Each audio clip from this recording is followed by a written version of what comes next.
How's it going, everybody? Good. So what do you know about Joe Burrow? You seem to have crossed paths with a lot of quarterbacks, and you and Joe crossed. Yeah, he trained with Jordan. The dude's all ball. Like he loves football. Obviously, he's a heck of a talent, a heck of a player. Got a lot of respect for him as a person, as a player. We've had some interactions over the last couple of years, some conversations, but I have got the utmost respect for him. Especially after his rookie year and the struggle, with the injury that he had and coming back and just really kind of lighting the league on fire. It's been super impressive to watch and to see him kind of like his whole story too, going to Ohio State, transferring out, spending 2 years at LSU and arguably having one of the greatest seasons ever in college history. And he's got a heck of a story. How about Logan Wilson? How much do you keep in contact with him, and did he ever spy you at practice in Wyoming? Yeah, we call him the governor. He's in my phone as LJ Wilson, the governor. Obviously, Wyoming kid, went to Wyoming. He's going to run for office there one day, and he's going to win it. He's a smart, very talented player. He can recognize routes. He flies around. He makes some plays. And then off the field, he's one of the best dudes you'll ever meet. He really is. So looking forward to that. It's always fun, and I try to jersey swap with all my teammates in college, and hopefully he's got one for me. Looked it up. I'm not sure, but I think you've only played against in the NFL Granderson and Wingard from Jackson. Marcus Epps. Did you play against Epps in that Philly game? I did. I didn't see him on the list. That's why I thought it was only the two guys. I played against Brian Hill. He was at Cincinnati when I played him, I believe. Chase Roulier. Did you say Chase? No, but I was thinking defensive guys that you faced. That you went against. Yeah, I mean, I would have played against Marcus. Right, so the question I got a jersey, so yeah. The question would be, you haven't faced many of your old, like Burrow sees LSU guys every week probably. You haven't seen many of these guys. Is it going to be unique to go against a former defensive teammate? Absolutely. Again, we spent a lot of time together in Laramie, and our football team is extremely tight.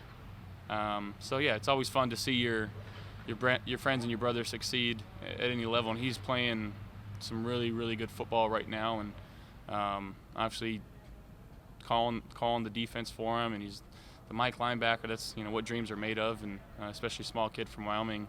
That's awesome. He's got the whole state behind him. It's really cool. Animal on Kyle Brandt's podcast, is that what you call him? Maybe, I don't know. He is. He really is though. He flies all over the field. He covers smaller receivers, and he'll lay the boom too. So he's a heck of a player. We've seen how they've defended Mahomes in the AFC Championship game. They drop 8 in the second half. I mean, just do they make the quarterback be patient sometimes? What is that line against them? You think patient versus attack? Yeah, I think every game is different. Every game plan that they have is kind of geared up towards that team. If they want to make it a too-high game, obviously being patient, making the right decisions, getting to the ball to the open guys, finding the checkdowns, allowing our running backs to get the run game going. Obviously, that's easier said than done. But, yeah, I guess we'll have to fill out how they're going to attack, how they're going to play us, and just kind of make some in-game adjustments and just try to play, smart, efficient football.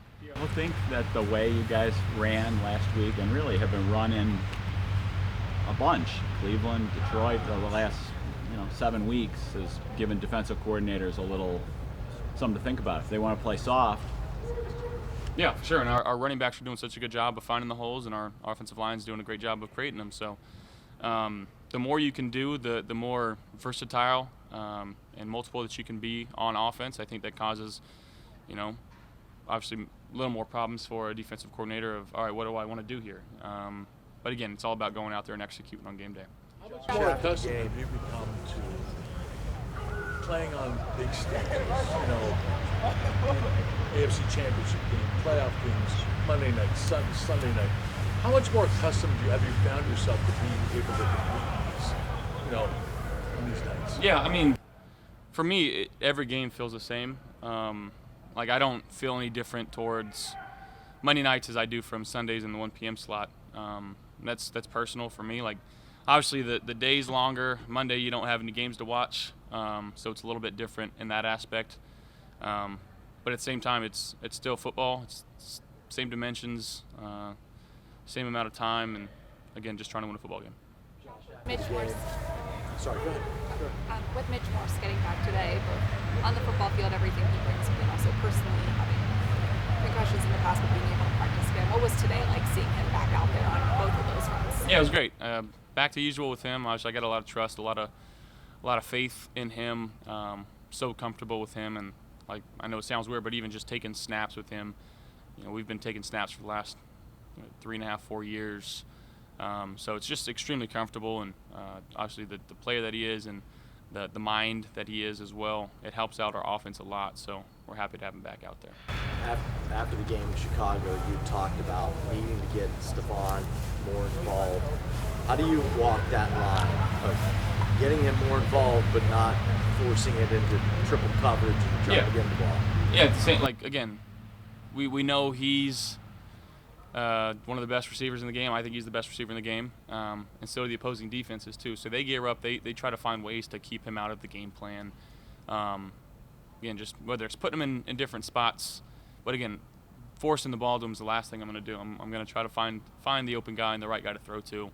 That's my goal every time I snap the ball is, all right, let me find my first read. If it's not there, let's go on and check every box. But if he's got an opportunity for the ball, I want to allow him to have that opportunity. So, yeah, it is a slippery slope or a very thin line of trying to get him the ball too much and forcing him the ball. So, again, just being smart with that, and if it's there, it's there. If it's not, we'll move on, and he understands that. So I appreciate that about him. Josh, I know you don't really care too much about stats. You care about wins. And when it comes down to the Mahomes, Burrow, Allen comparison to MVP chatter, how much of that do you phase out when it comes down to how you play the game? Yeah, all of it. That doesn't bother me. At this time, it's not about how you win. It's if you win. And, I've said this before over the last few weeks. Like, every game from here on out is a one-game season. We got to find a way to win it, no matter how it looks like. As long as we have more points than the opposing team, we've done our job. So moving forward, that's our mindset. It's all about trying to find a win. I know it's one game at a time, but do you recognize the magnitude of this game? Because that number one seed is. Yeah, I get there's a lot of implications for that. That's in the back of our mind. Again, we're taking it one game at a time, just trying to control what we can control, and that's going out, obviously having a good week of practice and trying to execute against a really hot Bengals team right now that's playing some really good football.